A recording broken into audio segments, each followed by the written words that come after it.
Sveiki, mano brangieji, tai yra Taro kortų prognozė Ožiaragio ženklo atstovams gegužės mėnesiui. Parašykite, prašau, kaip jums praėjo balandis, kokios buvo energijos, koks buvo mėnuo, kokie buvo įvykiai. Parašykite, prašau, kas iš mano pranašysčių išsipildė jums ir kiek procentaliai išsipildė iš to, ką aš jums sakiau praeitą mėnesį. O mes pradedam. Ožiaragiai, asmeninis gyvenimas. Kas laukia jūsų asmeninėme gyvenime gegužės mėnesį? Traukiu kortas. Ožiaragiai, asmeninis gyvenimas. Gegužė. Ožiaragiai. Kas laukia gegužės mėnesį asmeninėme gyvenime? Ožiaragiai. Žiūrėkite, ožiaragiai. Galite gauti palaikymą iš vyro. Eina korta irgi jūsų ženklo, čia gali būti arba žemės stichijos atstovas, pentaklių karalius, tai gali būti ožiaragis, mergelė arba jautis pagal zodiako ženklą. Ir eina paramos ir palaikymo korta. Tai vadinasi, gausite kažkokį palaikymą, kažkokią paramą iš šito žmogaus. Gali būti moralinis palaikymas, psichologinis, emocinis, geras žodis. Gali būti kažkokia tai fizinė pagalba. Pavyzdžiui, žmogus jums padės, žmogus fiziškai priims kažkokį ten ant savęs fizinį krūvį. Gali būti, kad tai ir materiali pagalba. Galbūt jums reikės pinigėlių, galbūt jums reikės finansų, galbūt reikės pas kažką kreiptis, o galbūt tas žmogus ir pats jums pasiūlys šitą finansinę pagalbą, jeigu matys, kad jūsų padėtis kažkokia, sakykim taip, sunkoka. Taip. Taipogi mėnesio viduryje tikėtina kelionė arba kažkoks tai ėjimas į nuotykį. Tai gali būti kažkoks tai pramoginis renginys, gali būti tiesiog jūsų pačių noras kažkokių tai nuotykių, kad pagaliau gyvenimas duotų nuotykį, ne? Kaip sakoma, tas 5 taškas ieško savo nuotykio, tai pas jūs gali būti tas vaibas toksai gegužės mėnesį. Bet dažnai šita korta gali prasigroti būtent kaip kelionė, kažkokia tai tokia įdomi kelionė, nuotykių ieškojimas kelionėje. Ir labai turėtų būti kažkam tai geros naujienos, gali būti naujienos apie pastojimą, galimas nėštumas. Gegužės mėnesį, mano brangios moteris, ožiaragės, jums gali ateiti tokios naujienos. O šiaip šita korta irgi labai gerų materialių resursų. Tai yra tuomet, kai jūs jau pasiruošę, sakykim taip, įdėjote pastangas ir jau pasiruošę surinkti atitinkamą derlių. Ir tai korta, kuris sako apie tai, kad taip jau yra kažkiek tai prikaupta, prikaupta tų materialių resursų ir jūs jau galite gauti visai neblogą rezultatą. Galbūt dar nedatempėte iki to, ko jūs norėjote, ko tikėjotės, bet vis tiek tas tarpinis rezultatas irgi gali jūs labai džiuginti.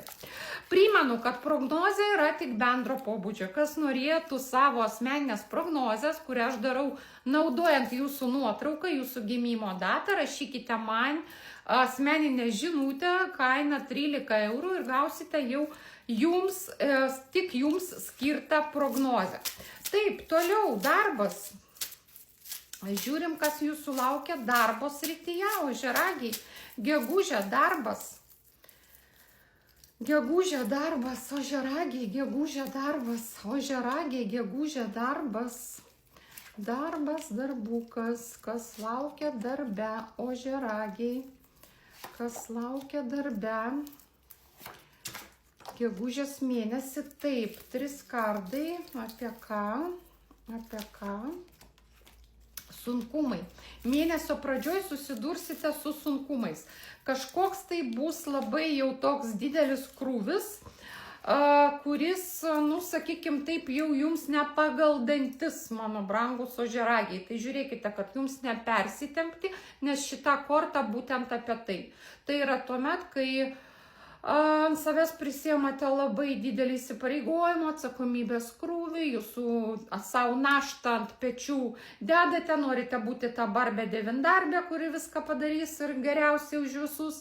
Ir galimas persitempimas arba perdegimas darbe. Tai vat, jūs labai pagalvokite, ar jums to reikia.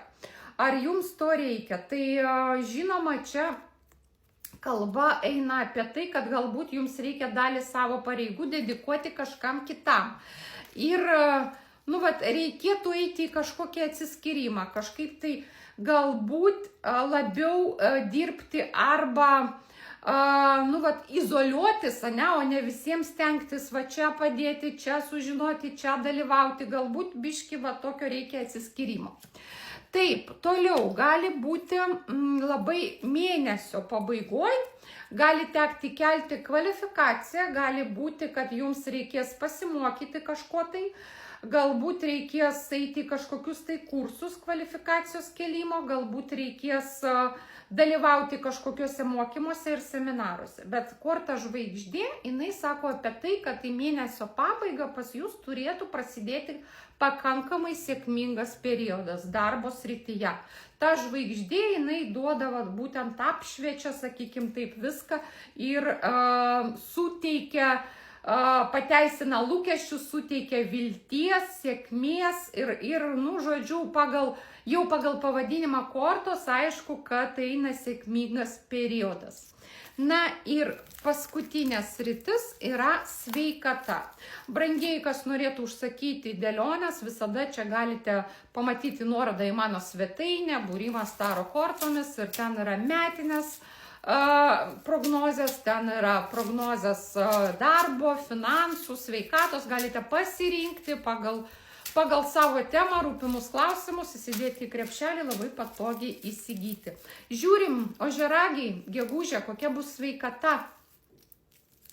Sveikata.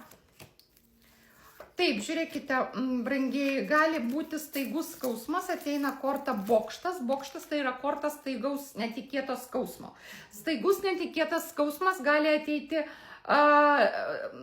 dviem variantais. Vienas variantas - trauma, susižeidėte, susižalojate, kažkokia tai trauma. Antras variantas - netikėtas skausmas, ten naktį, dieną kažkas tai pradėjo skaudėti, pilvą, šoną, dar kažką, įtarimas, kokio nors apendicito ir taip toliau, negalite numalšinti. Stipriai skauda ir netikėtai kažkokia vieta netikėtai pradėjo skaudėti. Tai yra tokia irgi jums tikimybė, mano brangus ožiaragiai. Na kągi, linkiu jums sėkmingo mėnesio, parašykite, pakomentuokite apie balandį ir visiems bučkis.